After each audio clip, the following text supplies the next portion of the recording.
Welcome to In the Trenches, where entrepreneurs, artists, writers, designers, inventors, warriors, and leaders share their stories of doing the hard, creative work that impacts all of our lives. Let the journey inspire you to do something worthwhile, build something bold, and create your life's work. And now, your host, Tom Morkis.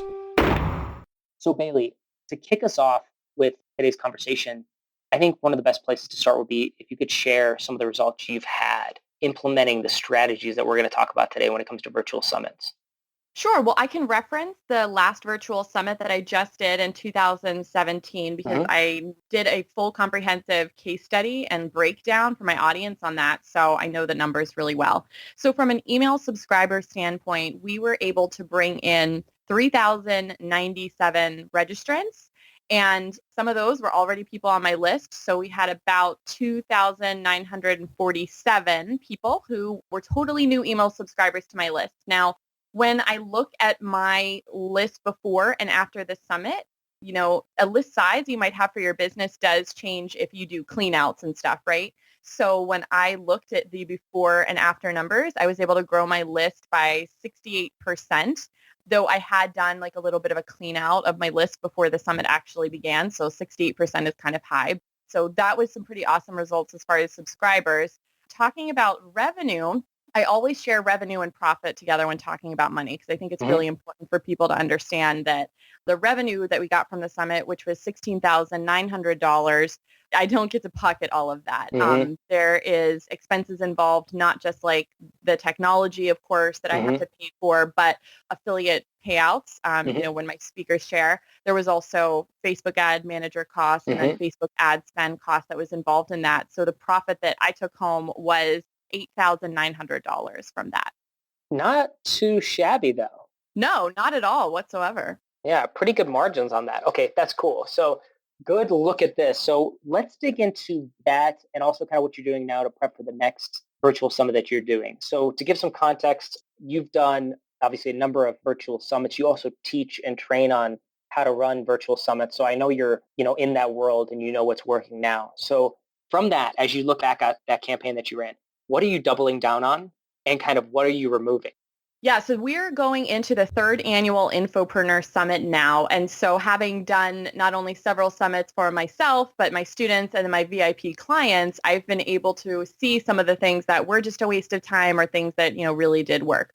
So one of the things is that Facebook ad spend. So the first summit that I ever did, I never hired a Facebook ads manager. I really didn't invest. It was me just playing around. And then the second one, which I just shared with you some results about, I did hire a Facebook ads manager, but this person wasn't a specialist in doing ads for summits. And I recognize how incredibly important it is for the person that you're working with, your ads manager, to really understand how summits work and to understand what your goals are. And so when I did the Facebook ads for the 2017 summit, I was a little disappointed because while we got fantastic opt-in rates, we were not getting fantastic purchase rates at all. I think we made a total of 10 sales from the total of Facebook ads. So we definitely lost out on the front end as far as all access pass sales. So this year, I've been vetting people, Facebook ads managers, more carefully. I'm going to be hiring somebody shortly that is actually a virtual summit Facebook ads pro and has demonstrated experience in that arena. And I am going to be doubling down then on the ad spend for that event. And in order to be able to pay for that, for the first time ever, we're actually doing a pre-sale of the All Access Pass, which is not something I normally teach. I don't include that strategy in my course or with my clients. The reason being that if it's your very first summit, you're not really going to see a lot of return from that because it's a brand new event. It's a brand new thing. But because this is our third annual Infopreneur Summit, we have people that are in my community that I know because they've told me they're already going to buy the pass. They are itching to buy that pass. And so leveraging some of those early sales and letting people get in early on this is going to enable us to bring in some revenue that I'll be able to put down from the start on those ads. So those are some of the areas in which I'm looking to grow.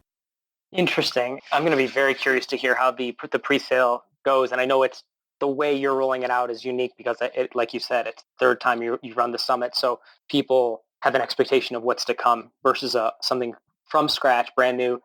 Who knows if that strategy will pan out. So, but I am really curious to see how that's going to pan out for you. And then interesting to double down on the ads. So here's a question for you. When you're rolling this out, I guess you're typically selling the all access pass to the event. What are you doing in terms of like upsells or downsells to an event like this? How do you maximize the revenue, and the profit, honestly, from a virtual summit? Yes. So this is such an important strategy for people to understand is that while the All Access Pass is definitely viewed as the kind of the core offer for a virtual summit, if you really dig deep into your funnel design, you will find so many opportunities to monetize here.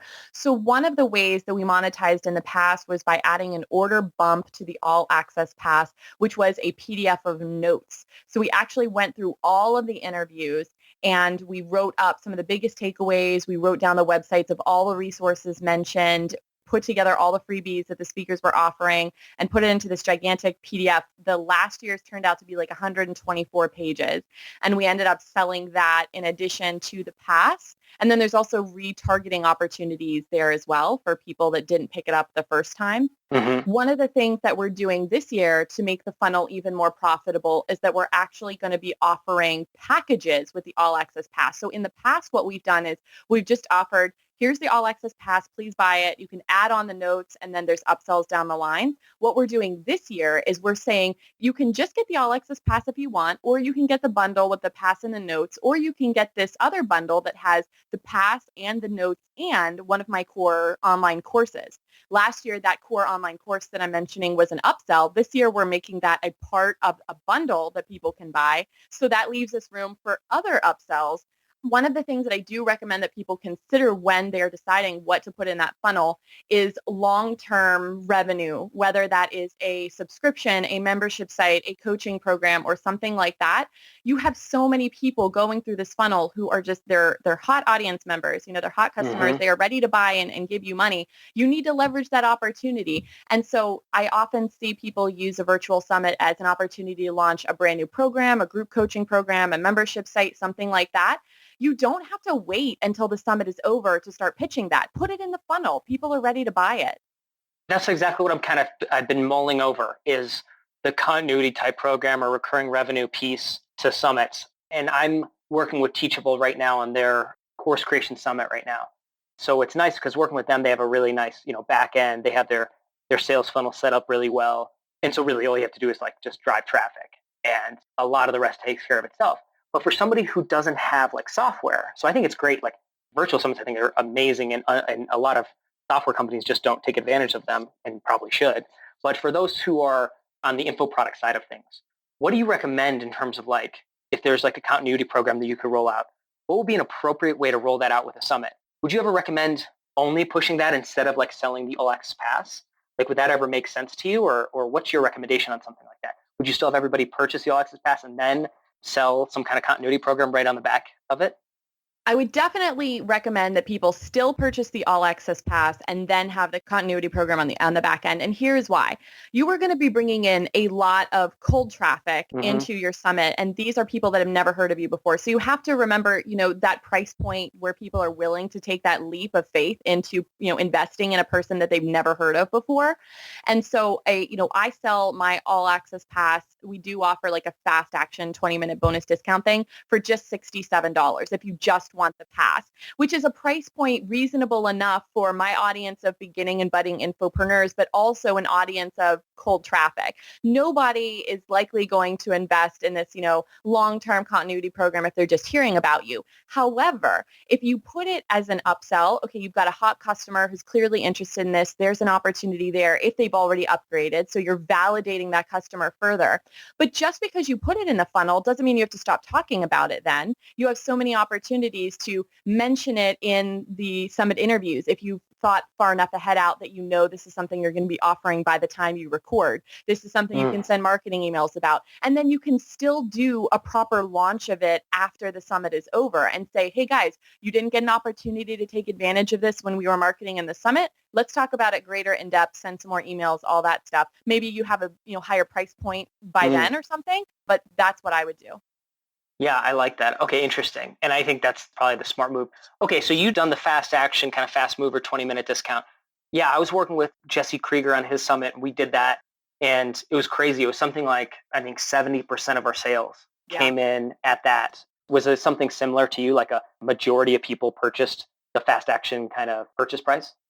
Definitely. Absolutely. When we implemented that the second time that we ran the summit using Deadline Funnel as the software that we used, we saw a significant increase in those sales. Highly recommended.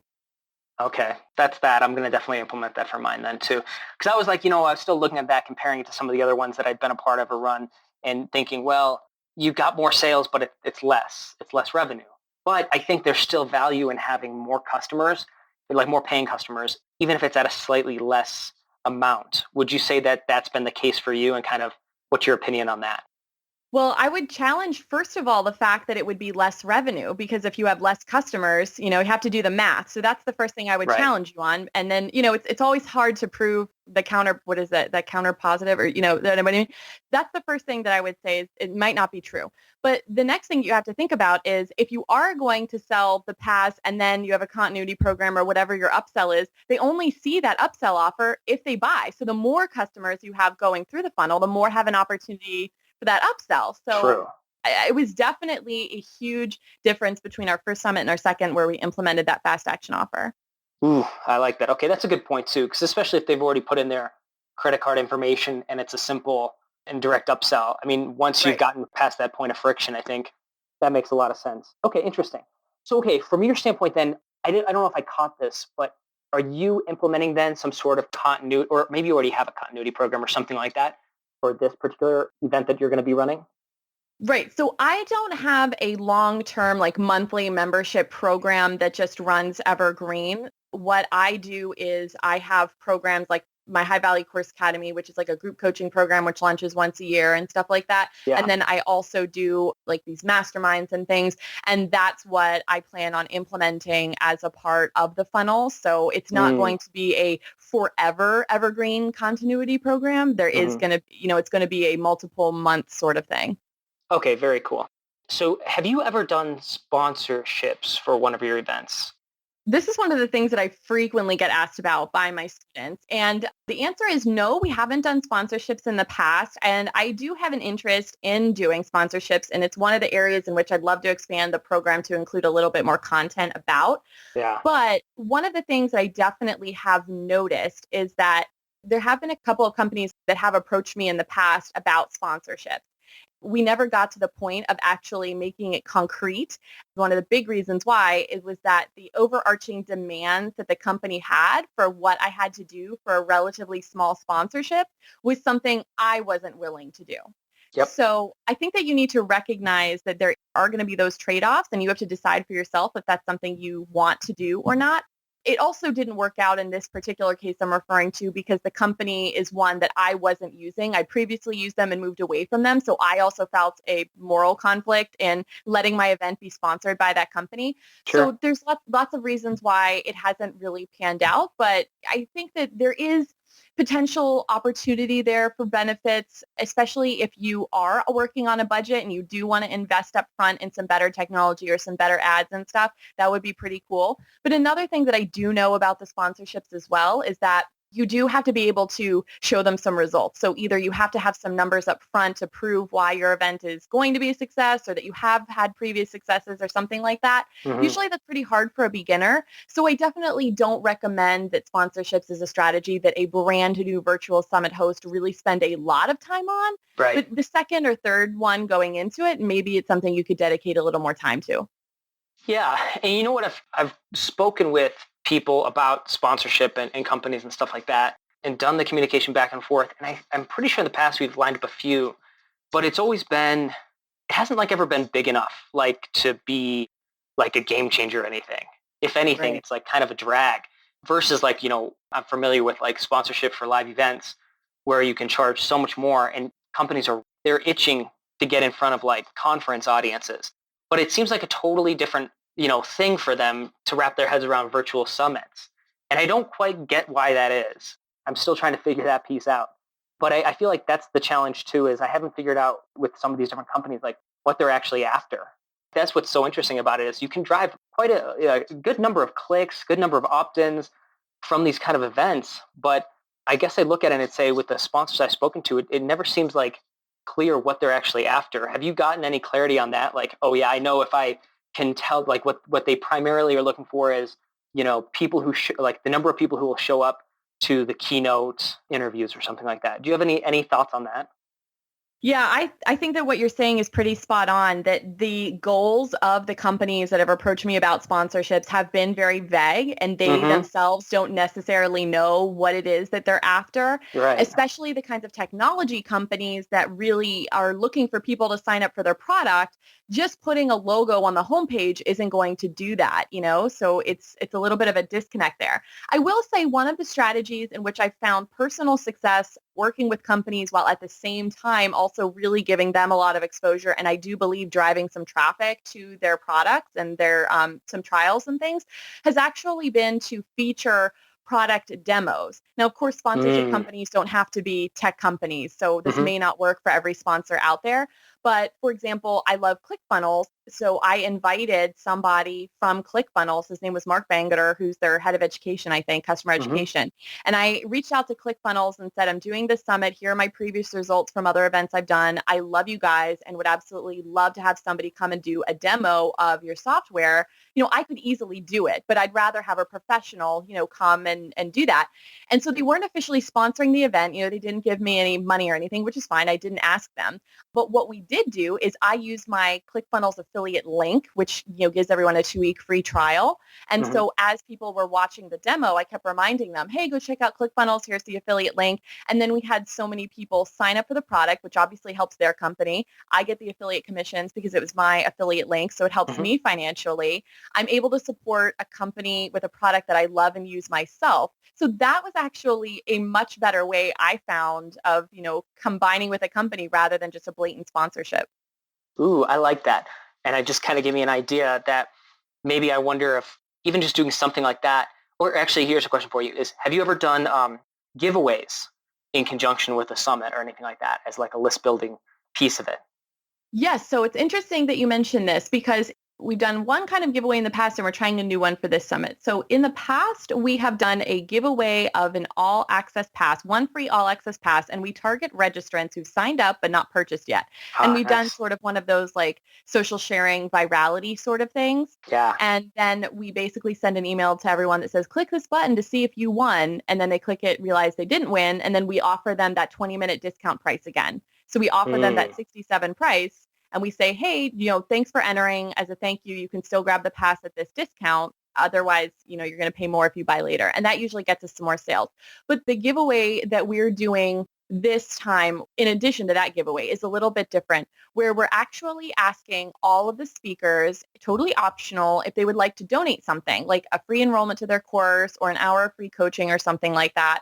And what we are doing is we are only making the prizes eligible to be won by people who upgrade to the all access pass. So if we have 40 speakers, let's say, and we have one gift donated by all 40, that gives us 40 prizes. We pick 40 winners at random from those who purchase the all access pass, and then we give each winner one prize. So there's a lot of benefits to this. And then I'm going to tie it back to what we were saying about sponsorships. So there's some benefits here because we're hoping it may entice people to purchase that pass because they want an entry to win some of these gifts, which are valued at hundreds and hundreds of dollars.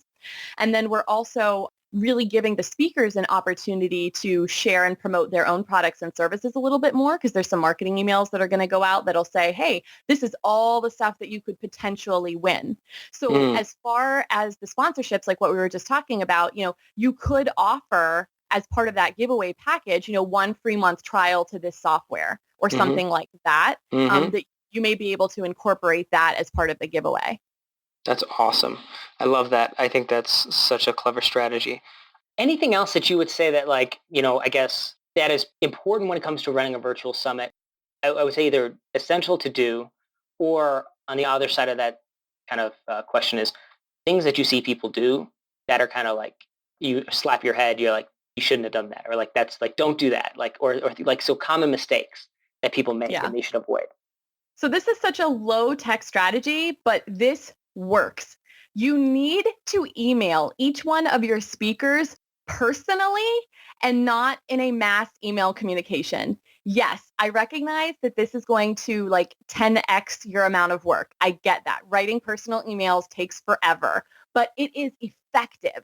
I have been on so many people's summits now because everyone wants me to talk about summits. And when somebody adds me to the list on an email list newsletter thing, for speakers, and I get the speaker updates, it automatically goes in my Gmail promotions folder. I never see it. I don't usually give it that much thought because it's this long rambling email and half of it usually doesn't have to do with me. You are building personal relationships with your speakers. And so I never, ever send out those mass communications. Every single email, even if it says the same thing, even if all the emails are like copy and pasted because it's just an update or something on the summit results or something like that, I still send every single speaker a personal email. I know it's going immediately to the top of their inbox. I've customized it personally for the information that they need to know about. This also gives you an opportunity to do things like put in their custom affiliate link as a reminder so that it's in every single email. Super easy for them to grab, right? So that is such a low-tech, small strategy you can implement that anybody can do. Just use your Gmail for goodness sake. But nobody does it because, that's so much work. But it's effective because your speakers feel like they're really connecting with you, like you really value them being a part of it, that when you do ask them for that share, when you send that personal email, it doesn't come across as sleazy. And you're just saying like, oh, hey, so-and-so, I just want to check in. We have only 1 week to the summit. I haven't seen anything. Is there any way I can help you? If you've been custom emailing them this whole time, that's a totally normal email to receive. It doesn't come across as being like slimy or something. So that is like my biggest number one tip I can tell people. I completely agree. And, a quick hack for that, depending on if you're willing to invest some money for it, but I use Contactually, which allows you to they have a scale mail feature. There's other things that do this, but that's why I recommend this because I don't want to figure out another solution for it. But it's really cool. It allows you to send essentially kind of a bulk template email to people, but then you can customize it with mail merge codes, which is really cool if you're doing stuff at scale. But then also what's nice about it is that way I can send like the same template to say like 50 people. Then I can quickly like edit, customize each one of those to each person. So it just like, it reduces the time on task probably by like, a quarter, and it's still personalized. So it's really nice. So a tool like that is, I think, perfect for the strategy you just suggested. Definitely. I love it. Well, hey, Bailey, thank you so much for being on In the Trenches. Where can people reach out to find you? Where can they sign up for the summit? And where can they learn more about you? Sure. You can learn more about me and find links to all my products and services at BaileyRichert.com. If you're interested in Virtual Summit School, then you can go to virtualsummitschool.com. And if you're interested in checking out the Infopreneur Summit, that's infopreneursummit.com. That opt-in is going to be available probably towards the end of the year. I love it. Thank you so much for being on In the Trenches with us today, Bailey. Thanks for having me. Thank you for listening to In the Trenches. Your creative work doesn't stop here. Join the Resistance, the small but growing army of entrepreneurs and artists putting a dent in the world at www.tommorkis.com. Never fight alone. Join the Resistance.